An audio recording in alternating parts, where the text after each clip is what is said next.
성경 말씀 요한복음 5장 27절에서 29절까지의 말씀입니다. 요한복음 5장 27절에서 29절 우리 같이 읽겠습니다. 또 인자됨으로 말미암아 심판하는 권한을 주셨느니라. 이를 놀랍게 여기지 말라. 무덤 속에 있는 자가 다 그의 음성을 들을 때가 오나니 선한 일을 행한 자는 생명의 부활로, 악한 일을 행한 자는 심판의 부활로 나오리라. 아멘. 자, 오늘부터 이제 새로운 주제 종말론을 배우게 됩니다. 성경은 과거의 책만이 될 수가 없습니다. 수많은 성경의 많은 내용 중이 다 과거지만 하나님이 하신 이 일, 과거뿐만 아니라 현재와 미래에도 하나님은 일하고 계시고 성경에 그 미래에 하나님이 하실 일을 기록해 놓았습니다. 미래의 핵심 다른 것이 아니라 과거와 현재 하나님이 일하시고 있는 그 일이 완성될 것이라는 것입니다. 그리고 그 완성된다는 것은 다름 아니라 약속이 완성된다는 것이죠. 우리는 하나님과 언약 속에서 만나지 않습니까? 약속 속에서. 언약이라는 거대한 약속 가운데 하나님과 저희들은 만났습니다. 이 언약은 과거로부터 현재, 미래까지 유효합니다. 그래서 그 언약이 완성되는 것이죠. 우리는 미래에 기발한 사건을 기록한 책으로 성경을 읽을 것이 아니라 구약과 그리고 신약 복음서에서 하나님이 우리와 언약을 맺으셨는데 그 언약이 어떻게 완성되는지, 하나님께서 어떻게 당신의 약속을 성취할 것인지 그것을 기록한 책으로 읽으시기 바랍니다. 그런 의미에서 언약을 이루신, 언약을 완성하신 성취자 예수 그리스도, 그분은 처음과 나중이라고, 처음과 마지막이라고, 자기 스스로를 마지막이라고 말씀하셨습니다. 그래서 이 마지막 일들 결국 예수 그리스도에 관한 일입니다. 그래서 종말론에도 여전히 주인공은 예수 그리스도십니다. 그래서 종말론은 소위 미래학이 될 수가 없습니다. 미래학이라는 것은 이 세속의 학자들이 오늘날 벌어지고 있는 수많은 현상이 미래에 어떻게 될 것인가를 생각해보고 예언하는 학문이겠지만, 우리는 미래학이 아니라 예수 그리스도가 완성시키는, 예수 그리스도가 자기의 약속하신 모든 것을 종결시키는 종말론인 줄 확신하시기 바랍니다. 자, 종말론은 역사적으로 크게 이렇게 두 가지로 분류를 합니다. 첫 번째는 개인적인 종말론. 나 개인, 성도 한 사람, 내가 성도된 개인으로서 어떻게 종말을 맞이하는지, 그래서 죽음과 죽음 이후의 나의 상태, 그리고 나의 부활, 이렇게 개인적인 종말론을 먼저 다루고요. 그 다음에 이제 보편적 종말론을 다룹니다. 보편적이라는 것은 우주적인 종말이죠. 이 세상 전체의 종말론을 다루게 됩니다. 그러나 이렇게 다루면 나와 세상, 나와 나의 주변이 초점이 되어서 종말론의 주인이신 예수 그리스도는 이제 하위 주제로 나의 미래 그리고 세상의 미래에 대해서만 먼저 주목하고 예수 그리스도의 사역에 대해서는 약간 주목하지 다르게 하위로 주목하게 되는 일이 벌어집니다. 그래서 우리 개혁주의 신학과 어떤 학자들은 차라리 시간 순으로 나누자.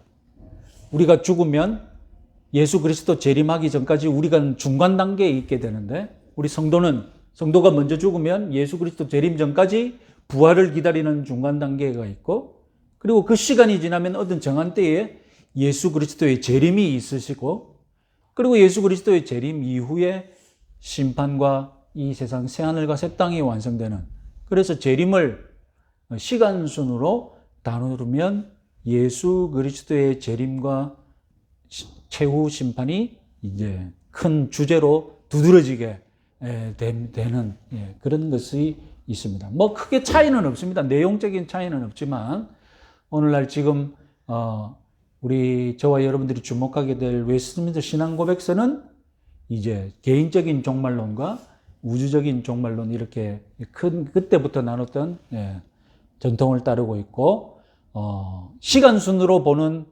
종말론을 우리 시간 순으로 보는 것은 이제 보다 이후에 있었던 일입니다. 한번 잘 같이 버무려서 같이 이렇게 잘 연합해서 한번 더 말씀드려 보겠습니다. 자, 먼저 소교리 문답 37문, 뒤에 저 인쇄물 저기 있습니다. 교리 2개.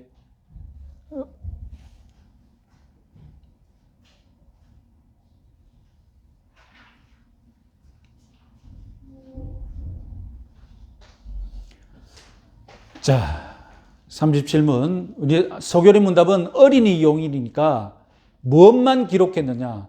성도 자신의 죽음과 부활에 관해서만 가장 짧게 문답 2개만 딱 기록했습니다. 그래서 뭐 최후 심판이라든가 그런 것도 없습니다.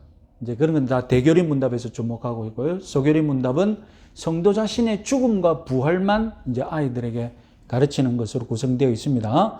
자, 37문 같이 한번 읽어보겠습니다. 신자는 죽을 때 그리스도로부터 어떤 은덕을 받습니까?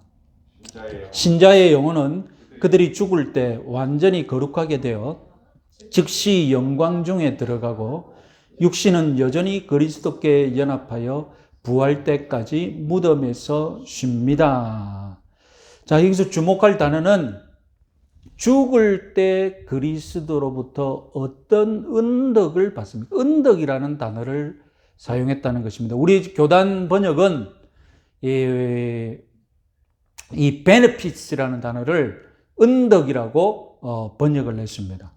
그래서 요즘 젊은 사람들은 이제 benefits라는 말을 많이 쓰죠.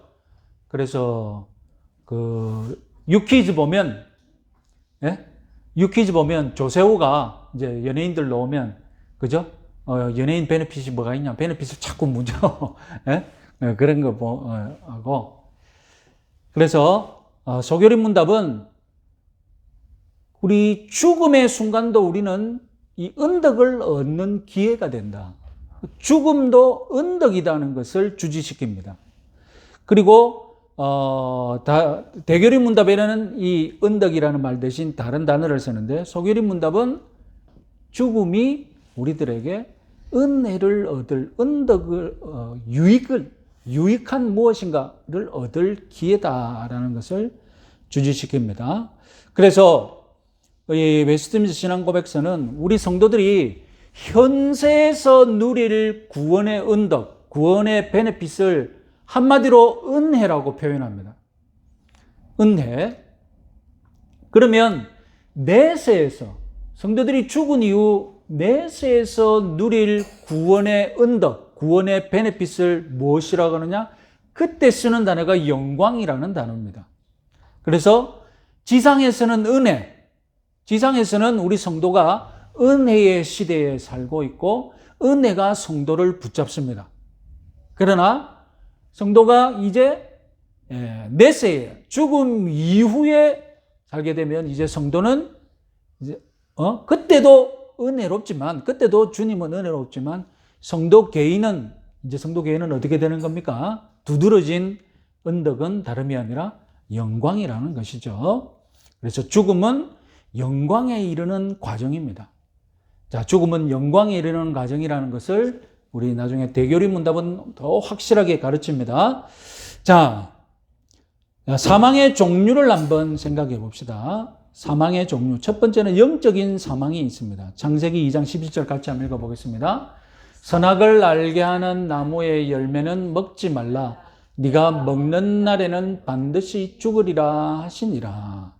자, 아담과 하와가 선악과를 먹었습니다. 그 날에 죽었습니까? 그날에 안 죽었죠? 그리고 한참 100년 뭐 이렇게 살다가 죽었지 않습니까? 그래?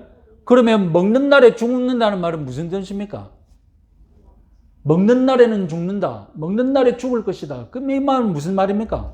이 말은 다름이 아니라 하나님과 나 사이의 영적인 생명이 이제 단절되는 것이죠. 그래서 영적 사망을 가리키는 것입니다. 그래서 창세기 6장 3절에 딱 같이 한번 읽어보겠습니다. 여호와께서 이르시되 나의 영이 영원히 사람과 함께하지 아니하리니 이는 그들의 육신이 됨이라. 그들이 육신이 됨이라. 영적인 존재라기보다는 이 육신이 되었다.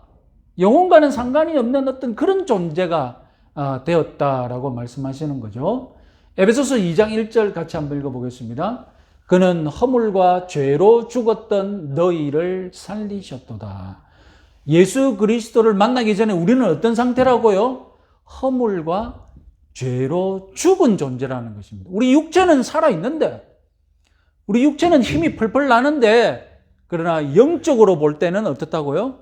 허물과 죄로 죽은 상태다. 이것이 바로 먼저 영적 사망을 뜻합니다. 두 번째, 아시다시피 육적 사망이 있습니다.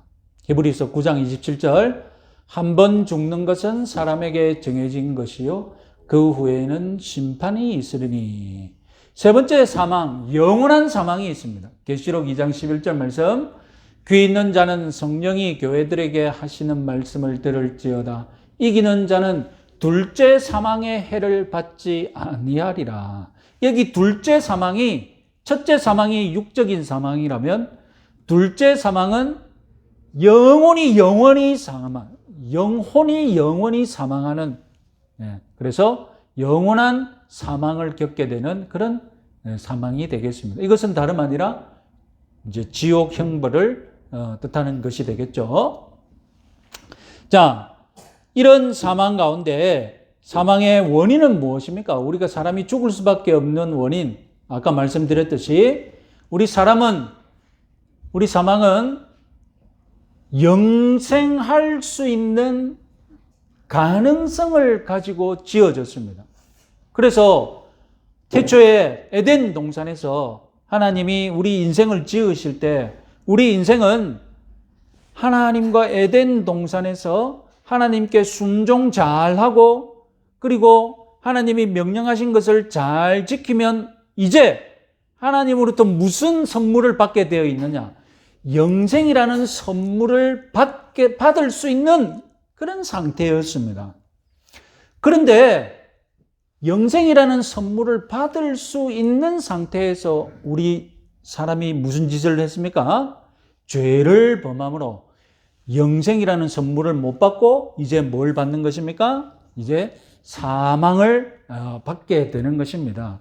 그래서 우리 개혁신학은 아담이 에덴에서 하나님부터 지음받았을 때 영생할 수 있는 영생의 가능성이 있는 존재라고 우리는 믿는데, 이단들은 주로 어떻게 가르칩니까? 이단은 아담은 영생을 누리는 존재다.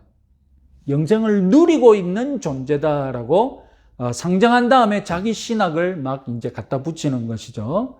그래서 아담이 영생을 누리는 존재다 하면 딱 간파하시고, 저거는 여기서 또 자기 신학을 넣어서 무엇인가 이상한 됐다 이렇게 말을 한다고 딱 간파하셔야 됩니다. 하여튼 이 죽음의 원인은 사람은 죽지 않을 수 있는 존재였는데, 죽음을 당하지 않을 수 있는 존재였는데 결국 타락 때문에 필멸의 존재가 되고 말았다라는 것입니다. 로마서 6장 23절 같이 한번 읽겠습니다. 죄의 싹은 사망이요 하나님의 은사는 그리스도 예수 우리 주 안에 있는 영생이니라. 죄의 싹은 사망이다. 이 인간의 비참함을 그대로 잘 표현한 것이죠. 죄가 우리를 노예로 부립니다. 죄가 우리 인생을 노예로 부립니다. 노예로 부리면서 품삯을 줘야 되지 않겠습니까? 노예에게 품삯을 줘야 되잖아요.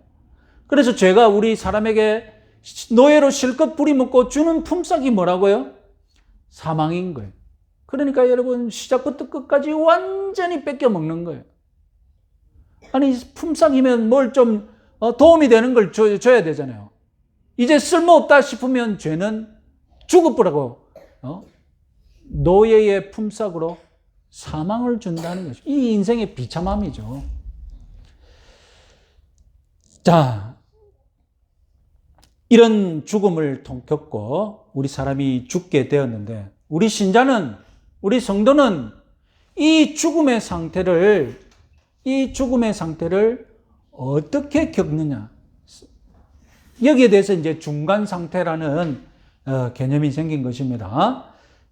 우리 이 인간은 특별히 성도에게 죽음은 영혼과 육신의 분리입니다.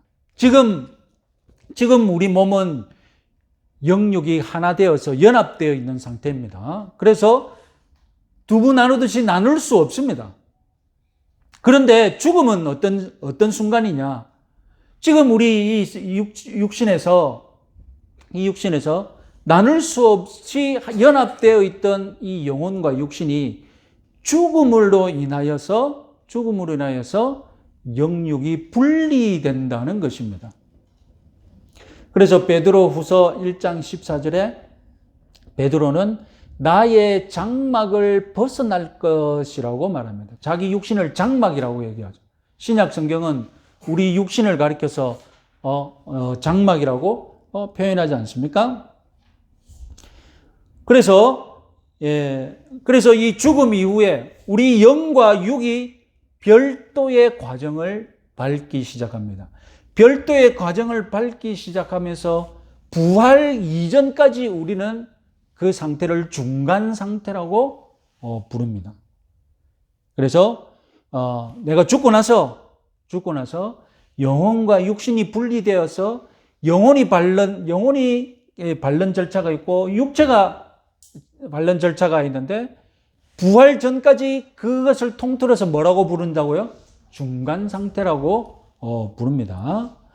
그래서 우리 이 성도들에게 죽음은 영육이 분리가 되고 그리고 또 하나 우리 죽음은 영적 전쟁의 종결입니다.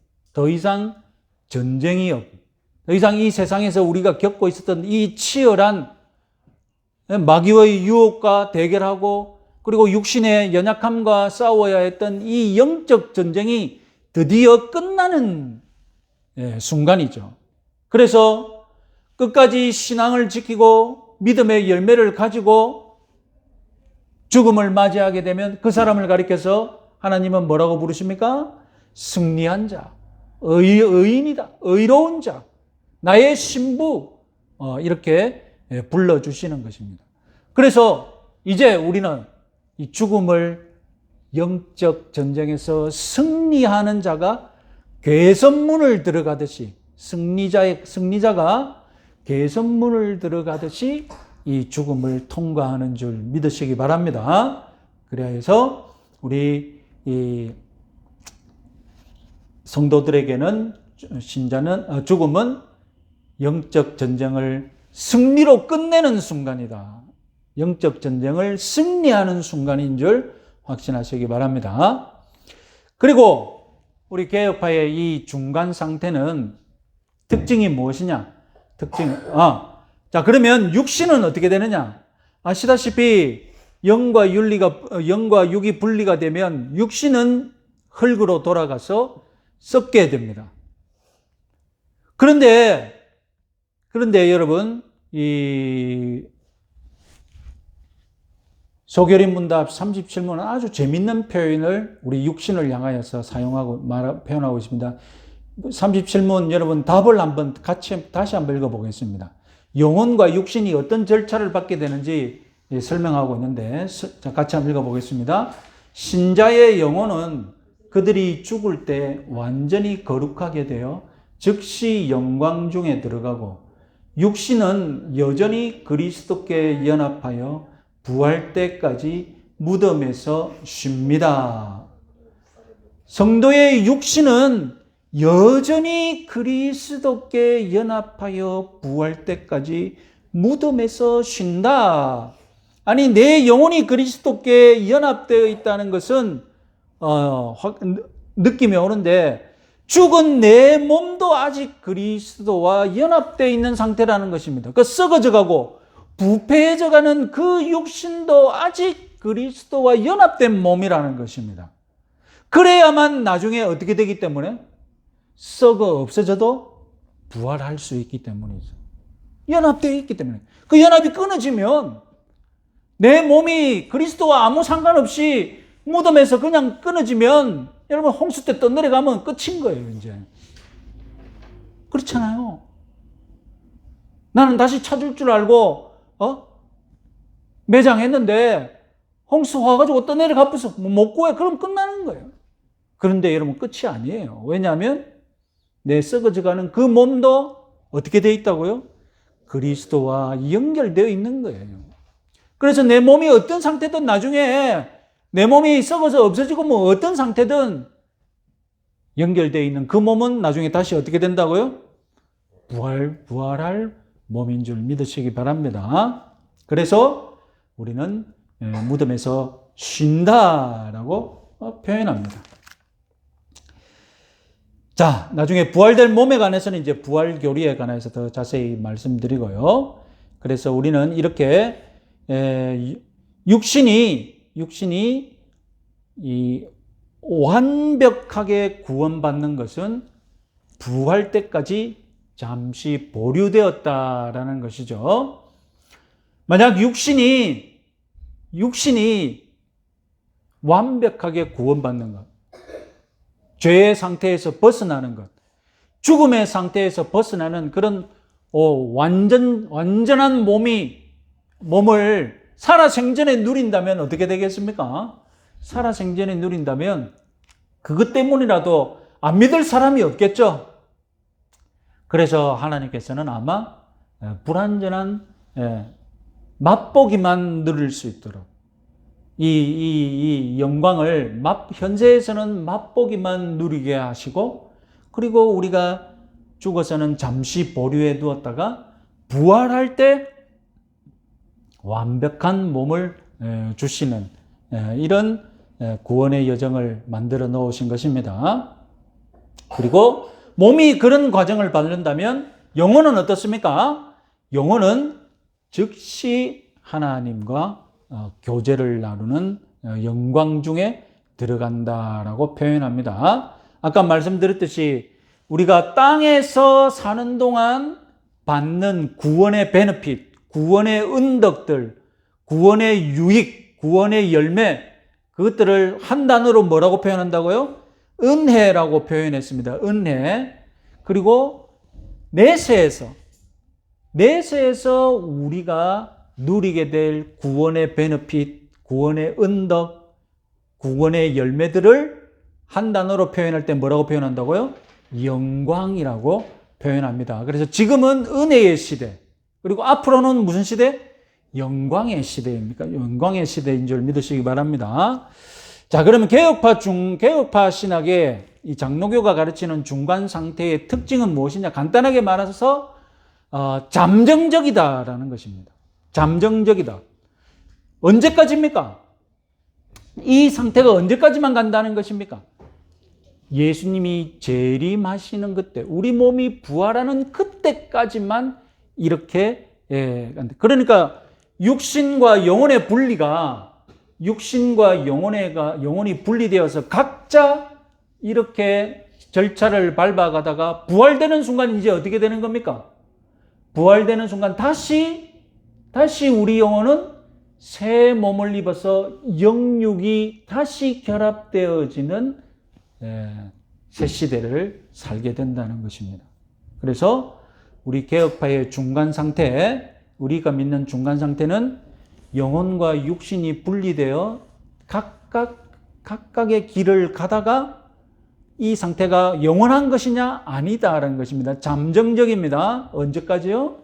부활, 재림 때까지. 그럼 그때는 어떻게 됩니까? 이 잠정적인 상태가 끝나고 어떻게 됩니까? 다시 만나는 거예요.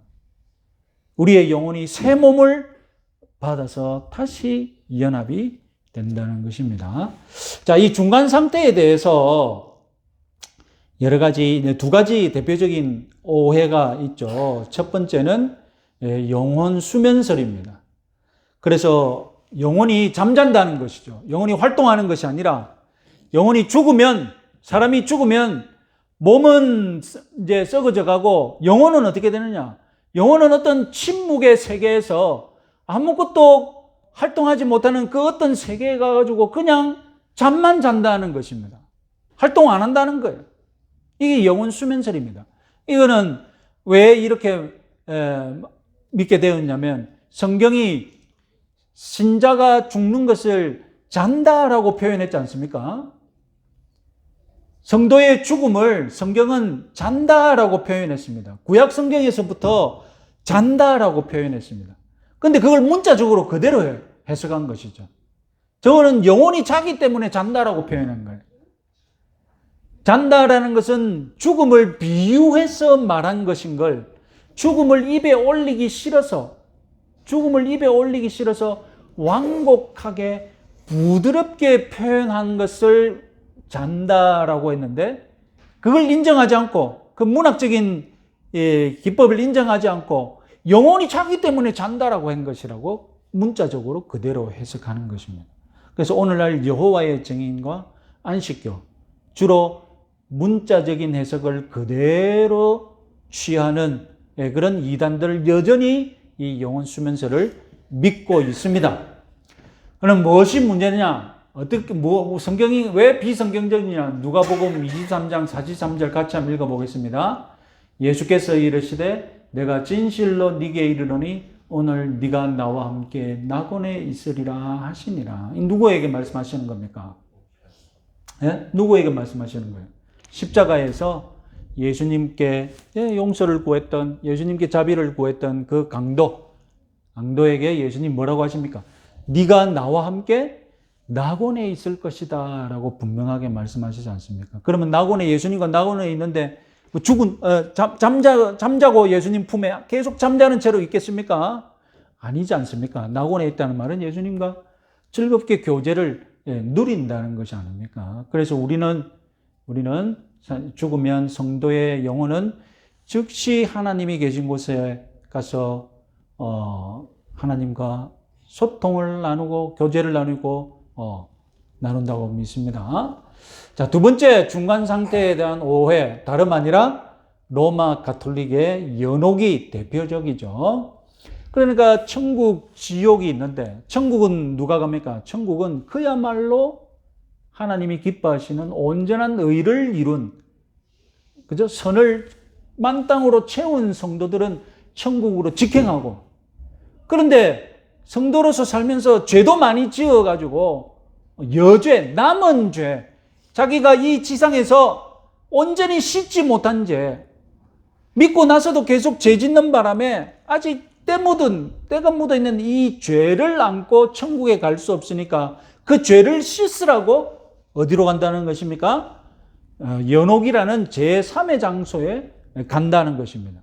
그럼 그 연옥에 가서 이제 고생하고 뭐하고 이러면서 자기 죄만큼 그 연옥에 머무는 기한이 정해지는데, 이제 이 연옥교리가 점점점 발전하면서 이 중세 교회가 타락하고 그리고 종교개혁이 일어나는 원인이 되죠. 이 연옥교리로부터 이제 무엇이 나오게 됩니까? 너희들이 이 연옥에 가 있는 너희 친척들, 너희 가족들, 너희 부모들을 빨리 보내려면 어떻게 하면 된다고요? 여기 이 지상의 교회에게 돈을 바치면 된다. 헌금을 하면 된다. 미사를 드리면 된다. 기도를 열심히 드리면 된다. 그렇게 해서 이 연옥에서 빨리 탈출시키기 위해 이제 성도로부터 착취하는 구조를 이 중세 교회가 만들어내는데 가장 대표적인 것이 무엇입니까? 면벌부가 되는 것이죠. 그죠? 이 면벌부를 사면 네 몇뿐만이 아니라 이 연옥에 있는 너희 가족들까지도 다 벌을 면하여 된다라고. 그래서 이 면벌부가 바로 연옥에 있는 영혼들을 구출하기 위해. 그래서 제가 종교개혁 특강 때 자주 말씀드렸죠. 면벌부를 사고 그 동전을 함에 떨어지면 땡그랑하고 떨어지는 소리가 딱 나면 어떻게 된다고요? 땡그랑 소리가 나면 연옥에서 한 영혼이 통 하고 스프링이 이제 핑 올라가듯이 연옥을 탈출한다는 거예요. 그렇게 광고를 하죠, 설교를. 너희들이 헌금함에 돈을 떨어지면 돈 떨어지는 소리가 땡글랑 나는 순간 영혼에서 한 영혼이 핑 하고 탈출할 것이다. 그래서 이런 설교들이 이제 종교개혁의 원인이 된 것이죠. 자, 이제 대교리 문답 우리 중간 상태에 대해서 뭐라고 가르치는지 빨리 한번 읽어보겠습니다. 대교리 문답 82문 우리 같이 한번 읽어보겠습니다. 무형교회의 원인들이 영광 중에 그리스도와 같는 교제는 무엇입니까? 무형교회의 회원들이 영광 중에 그리스도와 같는 교제는 현세와 죽음 직후에 누리는 것이지만 마침내 부활과 심판의 날에 완성되는 것입니다. 그래서 성도들이 누리는 영광의 단계가 3단계 있다는 거예요. 현세에서 누리는 성도가 누리는 영광이 있고, 죽을 때 누리는 영광이 있고, 그리고 부활과 심판의 날에 누리는 영광이 있다는 것입니다. 그리고 현세는 무엇이냐? 현세는 이제 다음 83문 같이 한번 보겠습니다. 무형교회 회원들이 현세에서 영광 중에 그리스도와 갖는 교제는 무엇입니까? 무형교회 회원들은 현세에서 그리스도와 더불어 영광의 첫 열매들을 누리고 있습니다. 이는 그들이 자신들의 머리이신 그리스도의 지체들이고 그분 안에서 그분이 충만히 소유하고 계시는 그 영광을 함께 누리고 있기 때문입니다. 그리고 그 보증으로 그들은 하나님의 사랑에 대한 의식, 양심의 평화, 성령 안에서의 기쁨, 다음 영광의 소망을 누립니다. 반면에 악인들에게는 하나님의 복수하시는 진노에 대한 의식, 양심의 공포, 심판에 대한 두려운 기대가 사후에 그들이 당할 고통의 시작입니다. 자, 간단하게 요약하면 현세에서도 영광을 누리는데 그것은 장차 누릴 영광의 맛보기라는 것입니다.